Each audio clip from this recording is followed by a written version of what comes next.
So, ever since the tragic death of Val Kilmer, a lot of people in the comic book community have been posting and talking about Batman Forever. Now, look, I love Val as an actor. My favorite movie with him is Tombstone. Val Kilmer, phenomenal actor. Now, that being said, I hated Batman Forever. Oh my goodness. I saw this movie literally one time when I was in second grade. It was like 2008 or 2009. My parents had bought me a Batman DVD collection set for Christmas. And it came with Batman 1989, Batman Returns, Batman Forever, Batman and Robin, and Batman Begins. Now, as an 8-year-old, out of all 5 of those movies, Batman Begins was my favorite. Fell in love with I was already in love with the character of the Batman, but Batman Begins made me fall even more in love with the character. I was like, this is what it's supposed to look like. Batman Forever, when I first saw it, I thought, as an 8-year-old, this is the dumbest shit. Whose idea, like, where are these ideas coming from? Was somebody on drugs? I'm not playing, that's what I thought that. Was somebody on drugs while they were making it? Was somebody on a freaking acid trip? Because that's what it looks like when you're watching this shit. Even the name, Batman Forever. That sounds like something somebody at a rave would say. Batman Forever! I thought this movie was so stupid. Can I persuade you to take a sandwich with you, sir? I'll get drive-through. I bet you felt like a Billy Badass after you said that. I'll get drive-through? Oh, God. Look at the Batmobile. Why does the Batmobile look like that with the 2 wings on the top? Why does it look like that? Stupid. It was so stupid, they changed it in the very next scene. This movie is stupid. We got the horniest woman I've ever seen. Try fireman, less to take off. What is he talking about? What the hell is going on here? I don't blend in at a family picnic. Bro, what the hell is he talking about?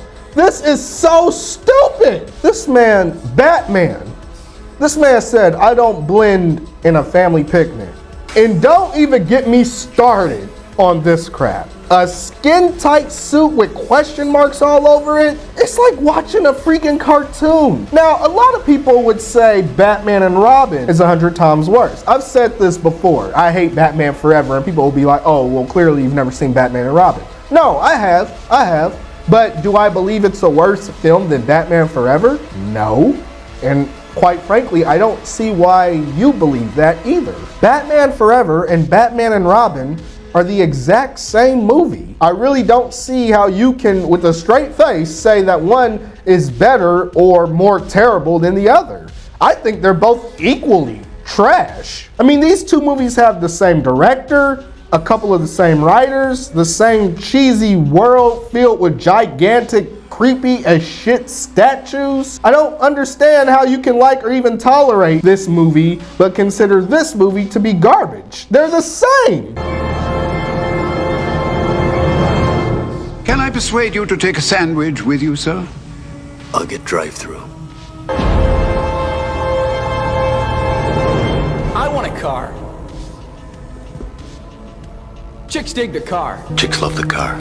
This is why Superman works alone. And perhaps we should get to R&D as soon as possible. Mr. Oh, Bruce Wayne. Out of my way, you fascist bulldog. You have to have an appointment to see Miss I don't need Wayne. an appointment. Miss, you're not authorized to be up here. Look, she doesn't have a pass, sir. A little overly protective, but you're not going to hurt me, are you, miss? Doctor.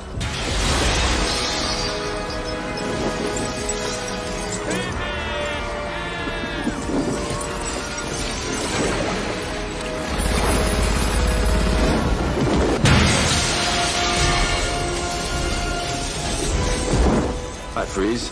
I'm Batman. At least Clooney's voice sounded cooler as Batman than Val Kilmer's did. I thought George Clooney's voice as Batman, I thought he sounded better than Val Kilmer. And I actually really liked Clooney as Bruce Wayne. The Batman and Robin moments of this movie are terrible, but the Bruce Wayne and Dick Grayson moments are actually pretty likable. I liked Clooney's Wayne act. But with two movies that are so similar, both having cartoony, goofy takes on tragic, serious villains like Two-Face, Riddler, and Bane, I don't see how one can be considered better than the other. Another thing I really don't understand is there are people who don't like Batman and Robin, but they do like this. Oh, you can say that over the phone, Batman, but if I had you here, I'd pound you to a pulp. Start pounding, Joker. Makes no sense to me. That makes no sense to me. That really, I can't wrap my head around that. If you like Adam West's 1966 Batman, where Batman is surfing with the Joker and it's goofy, it's cartoony, it's campy, you should like Batman and Robin. This literally feels like a darker Batman 1966 remake. You know how Resident Evil has their remake games? Yeah, the Batman and Robin feels like a remake of Batman and Robin. Batman Forever and Batman and Robin, as a matter of fact. Were we not constantly getting 1966 references with both of those movies?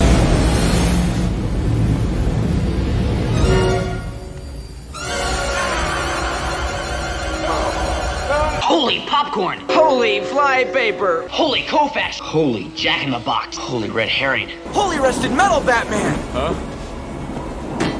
You're grown, it's all metal, it's full of holes, you know? Holy! Oh. Now, some of y'all are probably thinking, oh, Batman 1966 is cool because of the Silver Age era. That, to me, is a weak argument. I don't accept that argument because basically what you're saying is Batman 1966 isn't good because of the storytelling. It's not good because of the way they handled the characters, the arcs of Batman and Robin, the arcs that Batman and Robin go through. It's good simply because it's a classic. And this is bad because it came out in the 90s. Bat shark repellent is peak because it was a Silver Age era. And a Bat credit card is stupid because we're in the 90s. Now, hear me out. I actually watched this movie before I did this review. And I gotta say, to me, that was kind of gangster. I'm not gonna lie, that shit was gangster. That's a utility belt, not a money belt. $6 million. $7 million.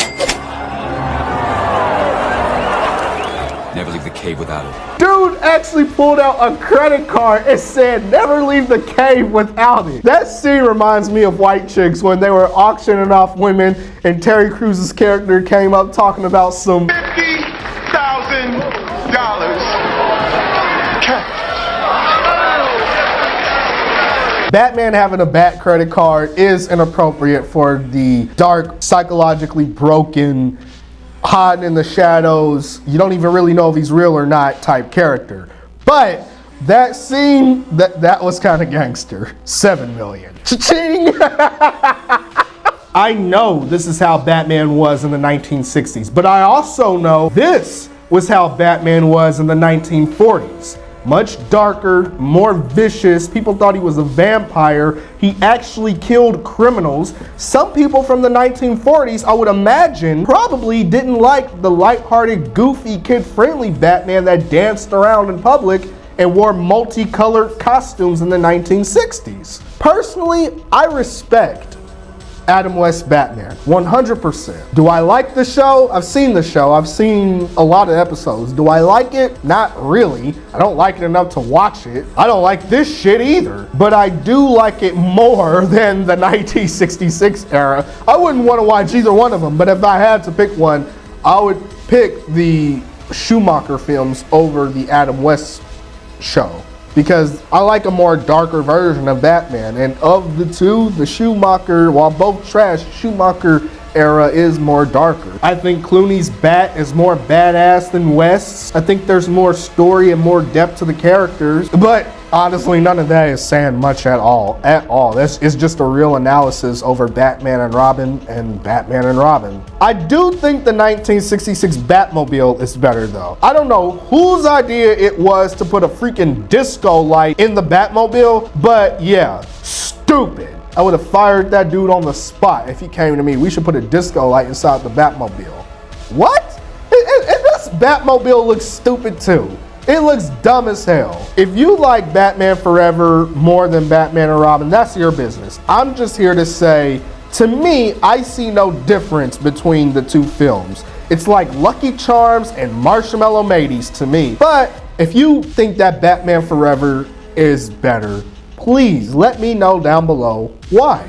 Why do you think that Batman Forever is better than Batman and Robin? Because again, to me, they're exactly the same. It's even like the same soundtrack, score, music. To me, they're the same film, you know? But let me know why you think one is better than the other. Thank you so much for watching. If you agree with me or disagree with me, let me know. And I'll see you next time.